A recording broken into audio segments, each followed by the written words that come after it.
Bom dia, boa tarde ou boa noite.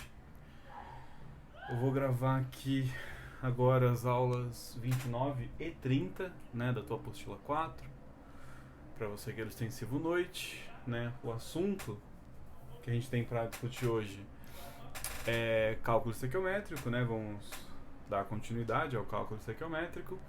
Na primeira parte aí, nos 2 ou 3 primeiros vídeos, eu vou resolver as questões de aula que ficaram faltando. E também fazer algumas questões extras propostas aqui. E na segunda parte a gente vai falar um pouco aí sobre reagente em excesso e reagente limitante, beleza? Já te aviso de antemão que esse assunto ele é extremamente fazer, né? Então, tipo, é um assunto que demanda que a gente faça exercícios, que a gente pratique, né? Ele é extremamente, ele necessita de prática. Então, eu estou na apostila 4, na página 121, no vídeo da aula 28. A gente resolveu até a questão de número 5. Ficou faltando então questões 6, 7 e 8, certo? Bom, para não perder o costume, vou ler o enunciado aqui e na sequência a gente resolve a questão. O ferro pode ser obtido pela redução de seus minérios. Aí ele dá a equação aqui pra gente. Óxido de ferro 3 mais 3C, formando 2 ferro sólido, ferro metálico, né? Mais 3CO2, mais 3CO.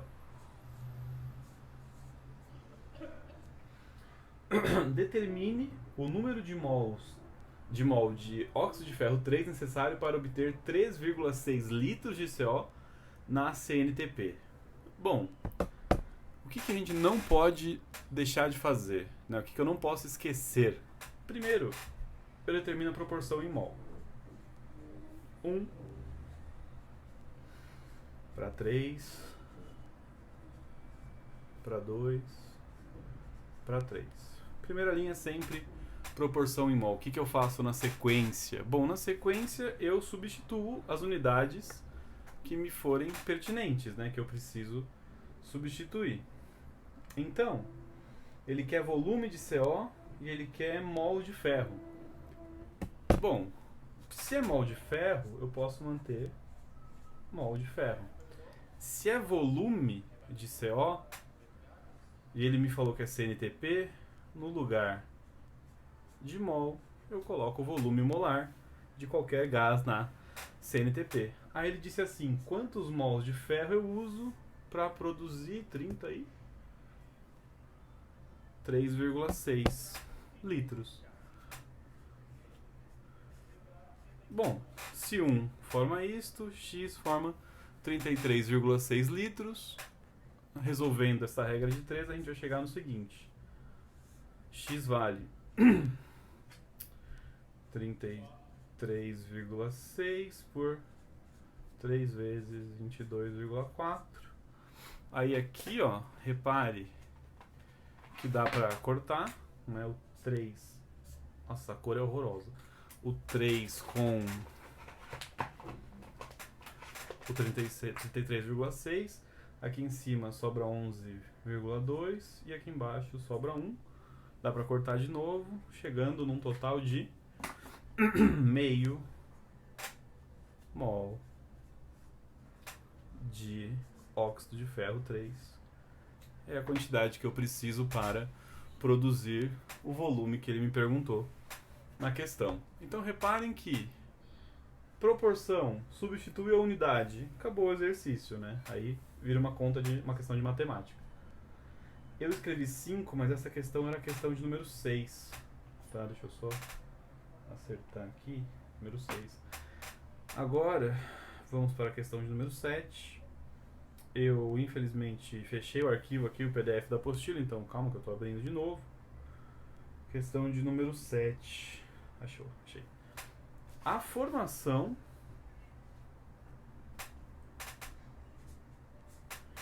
formação da ferrugem pode ser representada pela equação 2 ferro sólido mais 3,5 de O2 mais, epa, falhou aqui, mais 3H2O. Isto forma Fe2O3 mais nada, né? Fe2O3 com 3 água. Então lembra lá que a gente discutiu na aula de sais, né? Sais hidratados. Nesse caso, a ferrugem nada mais é do que o óxido de ferro hidratado, certo? Seguindo então aqui,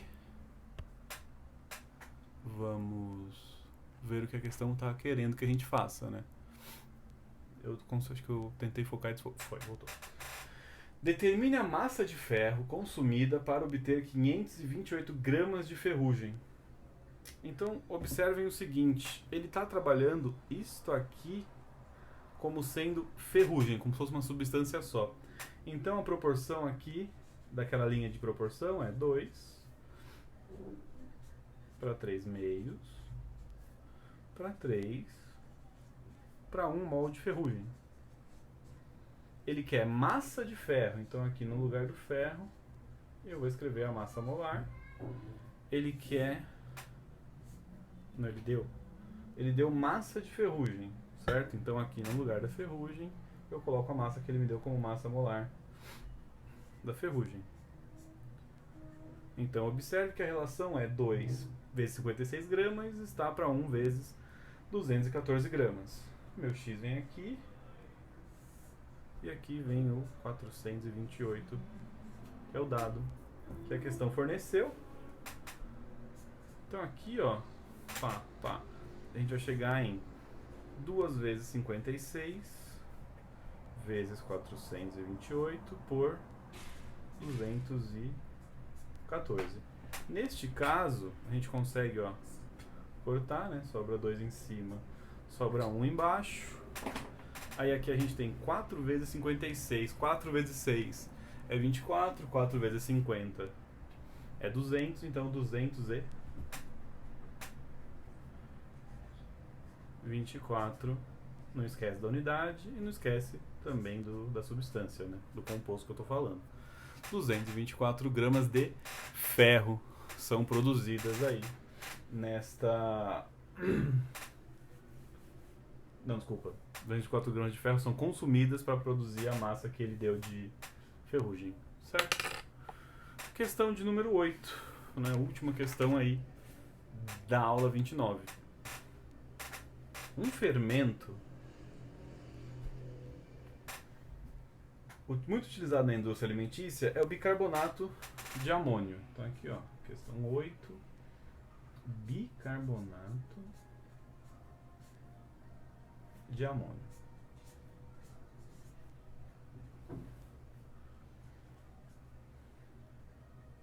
Sua decomposição é dada na equação aqui que eu estou copiando. Forma amônia, forma CO2, forma água.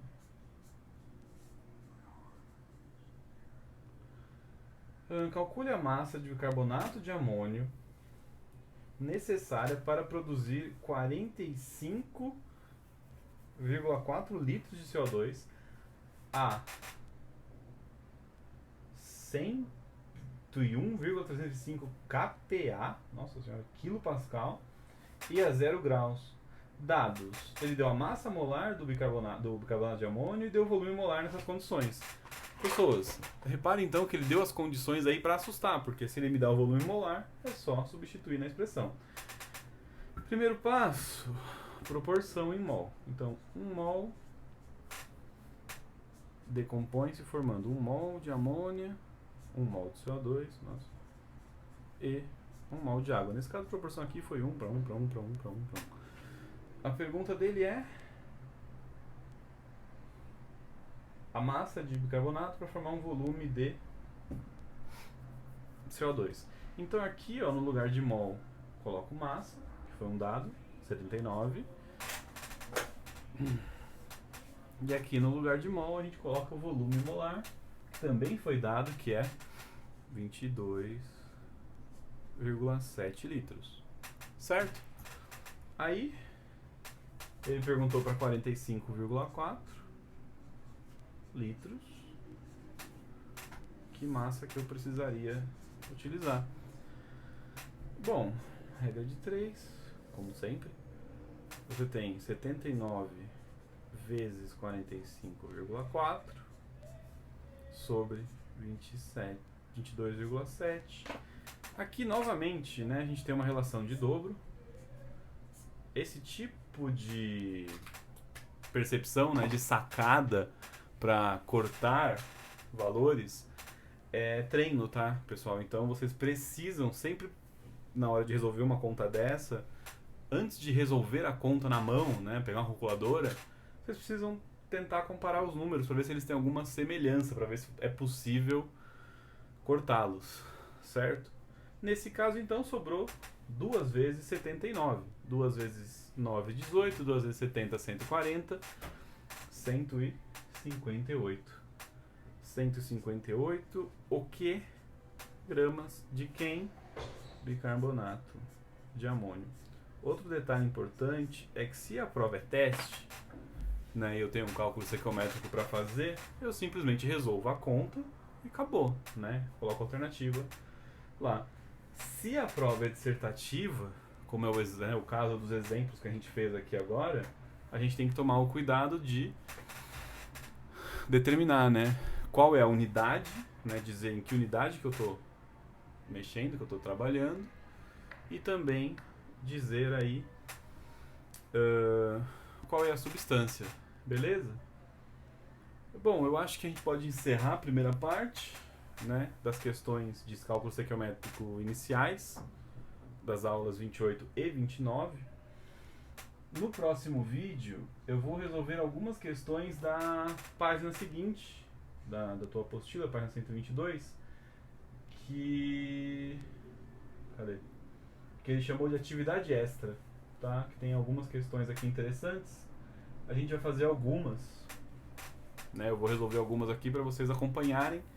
Repetindo, né? O assunto, o cálculo estequiométrico, demanda prática, né? Demanda treino. A forma mais simples, entre aspas, de entender e conseguir aplicar essas ideias é fazendo, é tentando fazer. E spoiler, né? Para nossa live da próxima semana, eu vou resolver questões de cálculo estequiométrico com vocês e tirar dúvidas.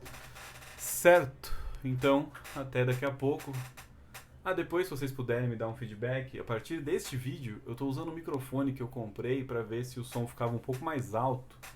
Porque tem alguns vídeos que eu não falo muito alto, que o som fica meio baixo, tá? Então, se vocês puderem depois me dar um feedback disso, certo? Bom, até o próximo vídeo. Pausei.